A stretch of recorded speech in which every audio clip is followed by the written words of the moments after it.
गलातियों 4 अध्याय 4 वचन में पढ़ा, लिखा है कि और जब समय पूरा हुआ, परंतु जब समय पूरा हुआ तो परमेश्वर ने अपने पुत्र को भेजा जो स्त्री से जन्मा और व्यवस्था के अधीन उत्पन्न हुआ। आमीन। इतना लंबा समय गुजर गया था, अब समझ लीजिए कि 4000 साल गुजर गए थे उस समय तक, तब जाकर के यीशु मसीह को भेजा। उससे पहले वो नबियों को भेज रहा था। ऐसा क्या कारण था? कारण ये था कि परमेश्वर अपने पुत्र को भेज देता, लेकिन लोग तैयार नहीं थे, है ना। अभी देखिएगा जो आदिवासी थे वो ठीक से कपड़े पहनना उनको नहीं आता। जो शुरू के जो पहले प्राणी थे वो ठीक से उनको कपड़े पहनने नहीं आते थे, पत्ते बांधते थे, कच्चा मांस खाया करते थे। धीरे धीरे धीरे धीरे प्रैक्टिस में आए वो, फिर मांस भून के खाने लगे, फिर नमक मिर्च का पता चला, फिर और अच्छे बनाने का पता चला। इस प्रकार से वो तैयार हुए, फिर थोड़ा और ग्रोथ किया, कपड़े कैसे पहनने, बुद्धि आई, बाल कटवाने, ये सिस्टम बनता चला गया। अब उस समय यीशु मसीह नहीं आ सकता था। आज भी अभी देखिएगा उस समय इतनी देरी हो गई। एक इस चीज को हम देख रहे हैं कि मैं तेरे वंश में और उसके वंश में के बीच में बैर उत्पन्न करूंगा और वो तुझे कुचल डालेगा।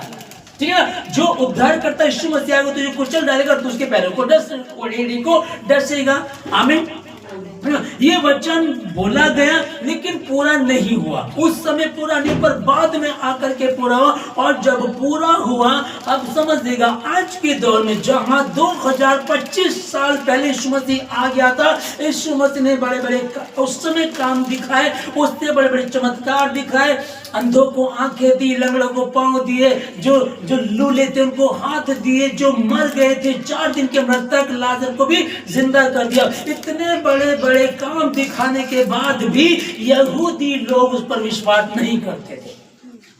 वो इस बात को नहीं मानते थे कि ये उद्धार करता यीशु मसीह। उन्होंने विश्वास ही नहीं किया। वो कहते थे यीशु मसीह तो आएगा। तो यहूदी लोगों ने भी यीशु मसीह पर विश्वास नहीं किया। फिर सोचो, मैं और आप, हम तो आज मसीह यीशु को जाना 20 साल से 50 साल से, ये तो हमने अब जाना। फिर जब यीशु मसीह के चेले तीतर भीतर हुए, वो अलग अलग जगह पहुंचे।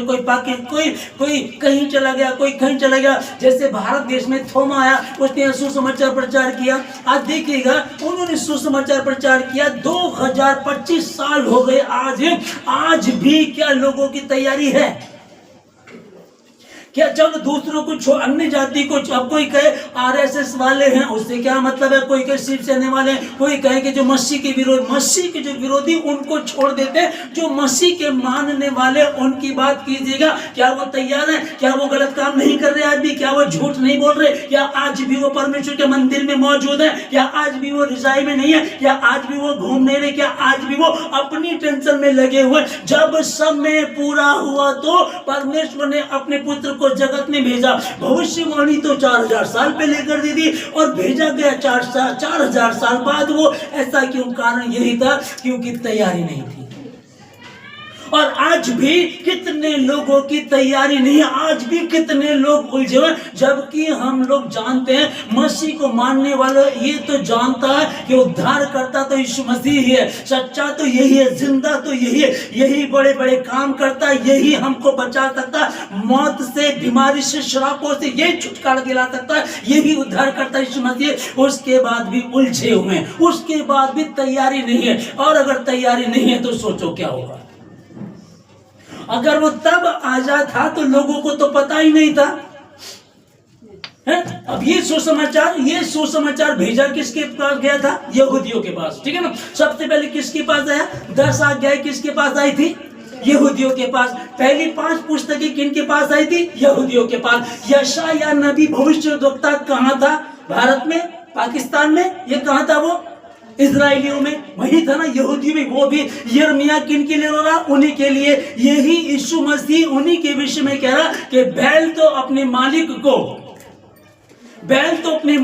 को और गधा अपने स्वामी की चरनी को पहचानता। बैल अपने मालिक को, बैल जो यूं सीधा चला जाता, उस बैल के विषय में जो सड़क पे जा रहा, ट्रेन आ रही है, बस आ रही है, लोगों से मतलब नहीं, यूं चला जा। बैल तो अपने मालिक को और गधा पहचानता है, और गधा अपने स्वामी की चरनी को शहर के किसी कोने में छोड़ दो, वो शाम को अपनी ही चरनी में लौटेगा।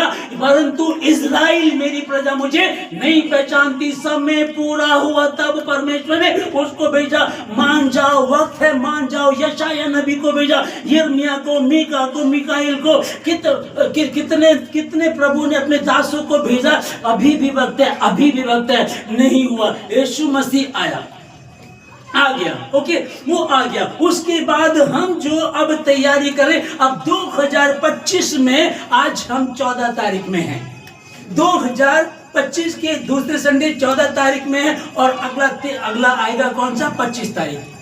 पहले 21 का संडे आएगा, फिर आएगा, ठीक है ना। अभी इतने दिन हमारे पास बचे। यदि किसी के पास कोई ऐसी बात है, क्योंकि पता होता है कि मैं बार बार यही बताता हूँ कि शैतान को किसी और से प्रॉब्लम नहीं है, उसे प्रॉब्लम ही इन मसीहों से, उससे प्रॉब्लम ही इन्हीं लोगों से है। कैसे समझ देगा, क्रिकेट जैसे खेलते हैं, क्रिकेट ना, उसमें जो सबसे बड़ा प्लेयर होता है उसी के पीछे सब लगते हैं। बोला इस विकेट को ले लो, अगर ये जम गया तो ये अकेला सचिन तेंदुलकर है, ये अकेला ही पूरे रन बना देगा, इसलिए इसको पकड़ो। ये मसीह लोग हैं, ये मसीह बहन है, ये मसीह भाई है, इनको उलझाओ, इनको नींद में डालो, व्यभिचार में डालो, इनको उलझाओ कैसे भी करके। चलिए मान लेते हैं विरोधी लोग सोच रहे हैं कि सचिन तेंदुलकर को उलझा दो, तो सचिन तेंदुलकर को नहीं पता कि अगर तू उलझ गया तो क्या होगा।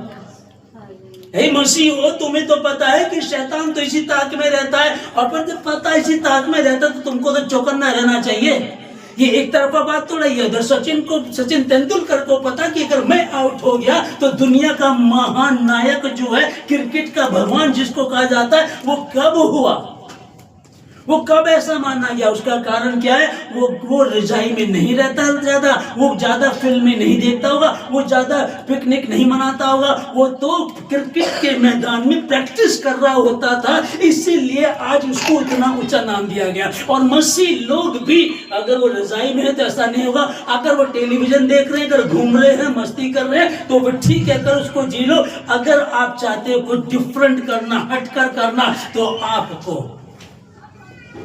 हालेलुया, ये वचन पहुंचाया गया, ये आया वचन, यहूदियों के पास आया। यहूदी तो इस पवित्र शास्त्र बाइबल को अन्य जातियों को दिखाते भी नहीं थे, पढ़ने भी नहीं देते थे, सिखाना तो बहुत दूर की बात है। अरे परमेश्वर ने जगत से प्रेम रखा और अपना इकलौता बेटा दे दिया। मैं तेरे वंश के और इसके वंश के, तेरे बीच में और इसके बीच में बैर उत्पन्न करूंगा, और बैर होगा वो तेरे मुंह को कुचलेगा। हालेलुया, वो तेरे मुंह को कुचल डालेगा, तुझे कुचल डालेगा। आपको बोला गया, आप जो मसीह लोग मानने वाले, आप जो है, आपके द्वारा मसीह यीशु को कहा गया, वो कौन धर करता, कौन था, कुचलेगा कौन, यीशु मसीह आया, उसने कुचल दिया। दुष्ट आत्मा निकल करके आकर कहने लगी, हे परम प्रधान परमेश्वर की संतान, तेरा हमसे कारण क्या था, क्योंकि भविष्यवाणी ये तो हमारे बाप को कुचल डालेगा। तो छोटी छोटी दुष्ट आत्माएं थी, 6000 दुष्ट आत्माएं छोटी छोटी, वो जानते थे कि ये हमारे बाप को कुचल डालेगा, यही है उद्धार करता। उसे देख करके काम करके बाहर निकल करके आई, वो जानते थे, दुष्ट आत्मा समझती थी। हालेलुया, दुष्ट आत्मा समझती थी। बाइबल बताती, हाँ तुम विश्वास करते हो, ठीक है, अच्छा तुम विश्वास करते हो, दुष्ट आत्मा भी विश्वास करती हैं और थर थर आती हैं। बताइए हमारे मसीह लोग मत, कितने लोग ऐसे जो नहीं थर थर आते हैं। क्या तुम्हारी तैयारी है, क्या हम तैयारी करें? जब समय पूरा हुआ तो, जब समय पूरा हुआ तो वो कुंवारी से जन्मा और व्यवस्था के अधीन पैदा हुआ। हालेलुया, जब समय पूरा हुआ, आज समय है, अभी भी समय, अभी भी लगता है। हम कोशिश करें, हम तैयारी करें, मांगे उससे, कहें प्रभु मुझे धो, मुझे शुद्ध कर प्रभु, मैं उसकी समान ना हो जाऊं, मैं उसकी तरह ना हो जाऊं, उसकी तरह हम खत्म ना हो जाए, उनकी तरह जो नाश हो गए उनकी तरह हम नाश ना हो जाए। प्रभु हमें बुद्धि दे, हमें समझ दे, प्रभु हमें संभाल। प्रभु ने क्या कहा आपको, मांगो तो तुम्हें दिया है ना। जो मसीह में, नई सृष्टि, पुरानी बातें बीत गई हैं, अंश अंश, मसीह में अंश अंश करके बदलते अंश अंश करके बदलते जाते हैं। अब यहूदियों के पास ये पुस्तक पहुंची, लेकिन उन्होंने किसी को भी ये पुस्तक पढ़ने नहीं दी है। वो दूसरों को तुच्छ समझते थे। वो कहते थे मसीह तो हमारा है, मसीह हमारा है, वो हमारे पास आएगा, लोगों के पास नहीं आएगा। और देखो आज ये वचन मुझ तक और आप तक कैसे अगलियां कितनों ने अपने प्राणों को त्याग दिया, कितने लोग खत्म हो गए, कितनों को पत्थर मार मार के खत्म कर दिया गया, तब जाकर के ये वचन मुझ तक और आप तक पहुंचा है। लेकिन तो भी हम लोग इसकी कदर नहीं कर रहे, इसको उतनी महत्वता नहीं देते हैं। परमेश्वर ने बोला कि अपने बेटे को भेजेगा, लेकिन तब तक नहीं भेजा। बाद में जब भेजा, लिखा कि जब समय पूरा, पौलुस यहाँ लिखते कि परंतु जब समय पूरा हुआ तो परमेश्वर अपने पुत्र को भेजा। ठीक है, अब पुत्र आ चुका है। मरकुस पहला 1:15 में लिखा परंतु समय पूरा हुआ, मन फिराओ। जब यीशु मसीह आए तो निकला कि परंतु जब समय पूरा हुआ तो यीशु मसीह ने कहना शुरू किया कि मन फिराओ। पहले समय नहीं हुआ था, समय हुआ तो उद्धार करता यीशु मसीह दुनिया में आया। और जब यीशु मसीह दुनिया में आया तो अभी भी बहुत कमियां थी। तो सबसे पहले शब्द जो यीशु मसीह ने कहे वो ये कहे कि मन फिराओ, क्योंकि मन में अभी भी असाध्य रोग है, मन में अभी भी प्रॉब्लम है, मन अभी भी भटका हुआ है। लोग अभी भी मसीह में होने के बावजूद भी बिन पैंदी के लोटे की तरह कभी इधर लुढ़क जाते हैं, कभी इधर लुढ़क जाते हैं, अभी भी ईमानदारी नहीं है। यहाँ प्रभु यीशु मसीह कह रहे हैं कि क्या करना हमको, लिखा कि परंतु समय पूरा हुआ और हुआ तो मन फिराओ, क्योंकि स्वर्ग का राज्य निकट आया है। और जो यूहन्ना 1:14 में पढ़ा, और वचन देहधारी हुआ और हमारे बीच में डेरा किया।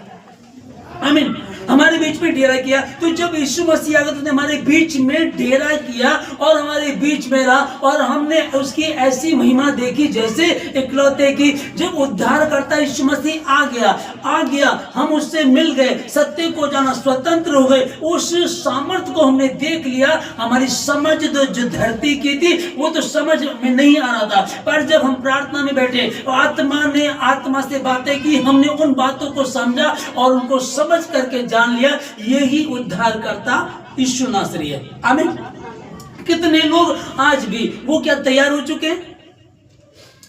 बातें तो कितने लोग बनाते हैं, बातें कितने बनाई। जैसे कि भी वो है कि एक भाई है, उसने पहले बोला कि मेरा घर जो है ये परमेश्वर के लिए है और यहाँ भवन लगेगा। लगता चला गया, कभी गाली नहीं छोड़ी, कभी गलत काम भी नहीं छोड़े, उसके बाद भी उलझे रहे। उसके बाद उन्होंने वहां से डर के कारण कि हम पर मुसीबत ना आ जाए, उन्होंने परमेश्वर के काम को करना ही बंद कर दिया। अब वो प्रार्थना में कहाँ जाते कहाँ नहीं जाते ये नहीं पता। अभी मैं क्या कहना चाह रहा हूं आप लोगों को कि तुमने क्या सच को नहीं जाना था?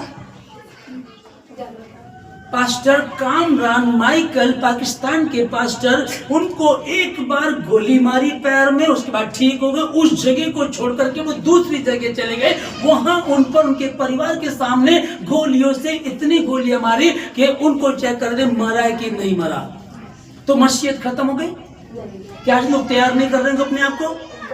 क्या आज बैठ गए कि यार इसी महीने में क्रिसमस सीजन चल रहा है, इसी महीने में ऐसा हो गया, यहाँ तुम आनंद मनाते हैं, शोभा यात्राएं निकालते हैं, कैरोलिंग निकालते हैं, इसमें तुम बड़े आनंद मनाते हैं। हम अपने दोस्तों को, रिश्तेदारों को, मित्रों को, गैरों को भी खिलाते पिलाते, केक बांटते, फिर यार हमारे साथ तो ऐसा हो गया। क्या डरने की आवश्यकता? कोई डरने की आवश्यकता क्यों नहीं है। कारण क्या है कि अगर हमने वाकई इसको जाना तो डरने की आवश्यकता नहीं होती है। हालेलुया। यहूदी लोगों का बड़ा बुरा हाल था, बहुत बुरा उनका व्यवहार था। मसीह यीशु उनके बीच में रहता था, उन बड़े बड़े कामों को करता। व्यवस्था में लिखा हुआ था कि यही उद्धार करता है, तो भी उन्होंने यकीन नहीं किया, तो भी उसको स्वीकार नहीं करते थे, तो भी उसको उलझाने की कोशिश करते थे। कई बार सोचते थे कि कोई गलती करे और हम इसका पथराव करें, हम इसको मार डालें, लेकिन उन्हें कोई ऐसा सबूत क्या मिलेगा उनको जो सच्चा है। जब वो सच्चा है तो उसके विरोध में क्या सबूत उनको मिलता?